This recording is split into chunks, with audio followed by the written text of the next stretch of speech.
This owner is no joke. He wants to win, and he wants to win quickly. What's going on, y'all? It's a Funky Diabetic, and this is the introduction to my Boston Celtics My GM series. And my owner, he wants me to do a few things. He wants me to get a sixth man, he wants me to trade for a first-round draft pick, and he wants us to win 20 games this year at home. So my owner, he's got some priorities, but I got some priorities of my own. And the number one thing for me right now is I want us to be as good as we possibly can while I'm still rebuilding this team. So what I want to do is I want to go out and I want to get some veteran presence. I want to get some winners so we can maybe get up into the 8th seed, maybe the 7th seed this season. I at least want the playoffs. So I called up the Chicago Bulls and I said, hey, give me Kirk Hinrich and I'll give you Jordan Crawford. Now why did I want Kirk Hinrich? Simple. Number one, we need a backup point guard. Number two, my owner wants a sixth man. And number three, he's a veteran. He's a winner. He's done this before. We need guys like this. Now why am I trading Jordan Crawford? Pretty simple. We got way too many shooting guards. We got Courtney Lee, Jordan Crawford, and Marshawn Brooks. That's too many. So I got to dump some of them. I only want to keep one of them. I've decided on keeping Courtney Lee because he's a defender as well as a shooter. And you see here, sign a sixth man, rated 74 or higher. So now my owner's happy. But I wasn't done there. We need a big man. I need some help on the boards.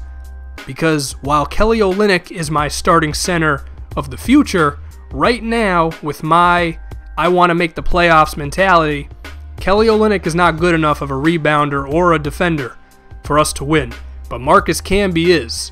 So I called up the Houston Rockets, and you see there I'm trading Marshawn Brooks. It's the same thing. Too many shooting guards off the bench. Courtney Lee is my guy. Courtney Lee is the type of guy that I can win with right now. Nothing against Jordan Crawford or Marshawn Brooks, but they don't really play defense. So we pick up Marcus Camby, and this is really good because now in the starting lineup I've got Jared Sullinger and Marcus Camby. Those are two really good rebounders, and I've got Chris Humphries coming off the bench, so whether we're in the starting lineup or if I got the bench in, we always have at least one rebounder.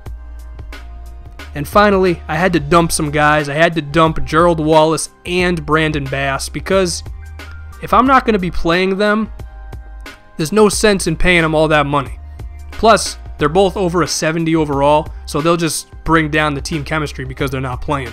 I'm running a four-man bench. It's Kirk Hinrich at point, Courtney Lee at shooting guard, and then it's Chris Humphries and Kelly Olynyk as the big men. And now I ask for your input, because while I have the final say when it comes to whatever happens with this team, I want your guys' opinion on this series to mean something. So leave your opinion in the comments below. Do you feel the moves I made were right? Maybe they were wrong. Do you disagree somewhere? Maybe one player should be playing more than another player? Maybe you feel I should go and trade for someone? Who knows? But you see the lineup here. I say it's pretty good. We have young talent, but at the same time, I think I've gotten us enough veteran presence to where we can make a push for the playoffs, and we can definitely win at least 20 home games. Now, let me know how you want me to do this series. Do you want me to just simulate to when we're good enough? Do you want me to play some games here and there and give you updates? Let me know. I think I want to play some games and I'll give you updates. And you tell them, you see there in the press conference, I tell the fans, I want us to win. I want to win. I don't care if we're rebuilding. We're making the playoffs this season.